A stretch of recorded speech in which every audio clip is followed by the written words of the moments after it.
Madam 2014 और 2019 के manifesto में भारतीय जनता पार्टी ने लिखा था कि ये 33% वुमेन रिजर्वेशन बिल ये लेके आएंगे, लेकिन 9.5 साल बाद सितंबर 2023 में फाइनली स्पेशल सेशन ही बुला के ये बिल वो लेके आए।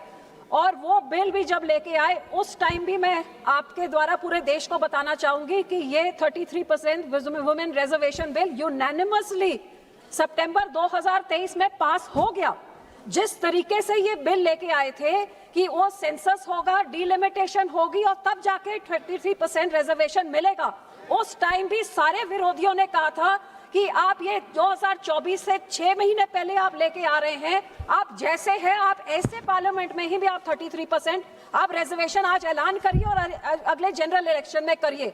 लेकिन इस सरकार ने ही कहा कि सेंसस और डिलिमिटेशन के बिना नहीं हो सकता।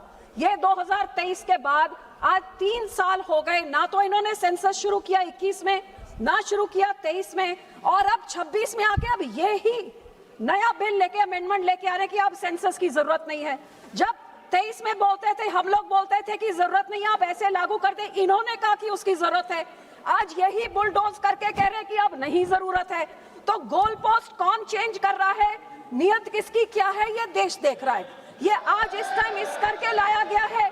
अभी 2 महीने का बजट सेशन चला है, उस 2 महीने में कुछ नहीं लेके आए। बजट सेशन खत्म होने के बाद 10 दिन बाद एक 3 दिन का सेशन, क्यों? क्योंकि 2 राज्यों, बड़े राज्यों में इलेक्शन जहां कुछ ही दिनों में होने वाला है, वो उसमें मसरूफ हैं। तो क्या ये डिलिमिटेशन वुमेन रिजर्वेशन के आड़ में ये लेके आएंगे, या फिर ये कि इनके बड़े एमपीज बहुत बड़ी पार्टियों के नहीं होंगे तो हम ये भी पास कर देंगे। सो मेरे कहने का भाव ये है कि नियत जो आपकी है उसको देश की जनता देख रही है। मैं फिर भी यहाँ पे, क्योंकि रिजर्वेशन बिल जिस तरीके में भी आए हम उसको सपोर्ट करते हैं। मैं इस चीज का शुक्राना करती हूँ कि कल गृह मंत्री जी ने जो सारे पार्टियों में था कि प्रपोर्शन वही रहना चाहिए, उन्होंने कहा कि प्रपोर्शन वही रहेगा। लेकिन वर्बल एश्योरेंस का क्या फायदा है, क्योंकि अदालत में no verbal assurance, that's only written assurance. Nowhere in any of the bills does it say that the proportion will remain the same.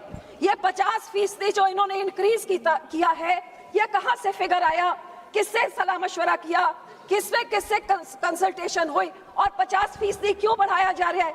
क्या इसलिए बढ़ाया जा रहा है क्योंकि जिस नारी शक्ति और मातृ शक्ति की आप बात करते हैं उसको आप इतना तवज्जो नहीं दे सकते कि यहाँ पे पहले 50% इंक्रीज करें ताकि कोई आदमी की सीट ना हिल जाए और इंक्रीज सीटों से महिला को दे।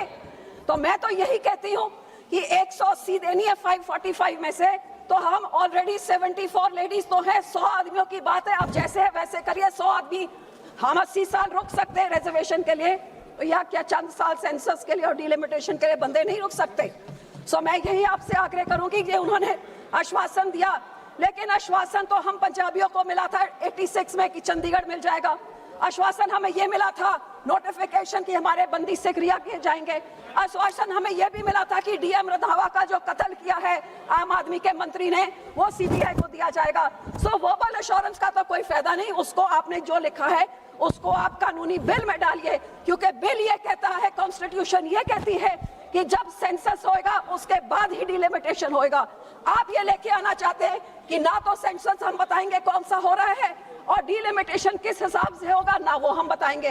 तो आपका निशाना ये है कि सेंसस आप जो मर्जी कराइए, डिलिमिटेशन आप जब मर्जी कराइए, आप अपने नंबरों के बलबूते पे जैसे आप पिछले समय पे करते रहे, you been bulldozing each and every bill, each and every law, that is what you plan to do. और हम इस विमेन रिजर्वेशन के आड़ में जो डिलिमिटेशन का आप काम कर रहे हैं, इसके हम सख्त खिलाफ हैं और इसका साथ हम नहीं देते। और मैं आपको यही रिक्वेस्ट करूंगी कि जो कुछ आप कर रहे हैं उसको आप बिल में डालिए।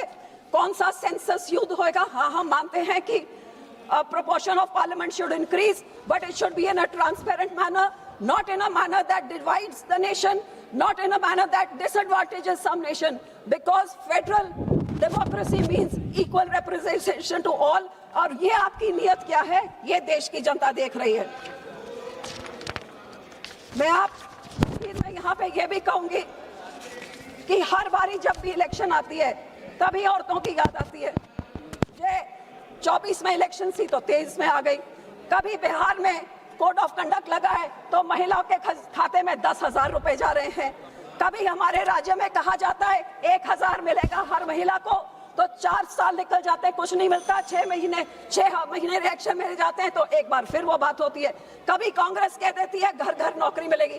तो ये कब तक ये औरतों को ये कैरेट दिखा के, उनको सपना दिखा के, उनकी वोटों लेके और सारे राज्य में देश में ढिंडोरा पिटा के नारी शक्ति, और नारी को आज 75 साल मिला क्या है? 75 साल के बाद क्या शक्ति मिली है? जैसे ये पार्लियामेंट है वो सबको दिख ही रहा है। और अगली पार्लियामेंट कैसी होगी, ये बिल आपका पास होता नहीं होता, किसके साथ क्या समझौता किया है, वो तो चंद घंटों में सबके सामने आ जाएगा। तो मैं यही कहूंगी कि हम 33% रिजर्वेशन औरतों का हमने सपोर्ट किया, हम फुली सपोर्ट करते हैं। गोल पोस्ट आप चेंज कर रहे हैं, पहले आप वो कानून लेके आए थे, अब उस कानून में बदली आप चाह रहे हैं। आप ही ये 33% रिजर्वेशन लागू नहीं होने दे रहे हैं, और डिलिमिटेशन रिजर्वेशन की आड़ में जो लेके आ रहे हैं, इसके हम सख्त खिलाफ हैं। ट्रांसपेरेंट कानून बनाइए और औरतों का उनका बनता हुआ हक देइए, तभी ये नारी शक्ति मातृशक्ति की बात हो सकती है। नहीं तो ये जुमले, ये हवा में सपने, ये तो कई सदियों से औरतें देख रही हैं, और ऐसे ही कभी वो दिखा दे कभी आप दिखा दे। औरतें तो जहां थे वहीं ही खड़ी हैं, आदमियों के खिलाफ लड़के हम यहाँ पहुंच रहे हैं। हमें शक्ति की जरूरत नहीं थी, रिजर्वेशन के बिना हम लोग यहाँ पहुंच गए, और जो हमें मौका दें तो आगे भी पहुंच जाएंगे। आपको बढ़ाने की जरूरत नहीं, आप 545 में ही हमको 33% रिजर्वेशन दे दीजिए, हम आपको यहाँ पे 33% हम आके आपको दिखाएंगे, जो आप हमको सीटें और टिकट आप हमको देंगे। बहुत बहुत धन्यवाद।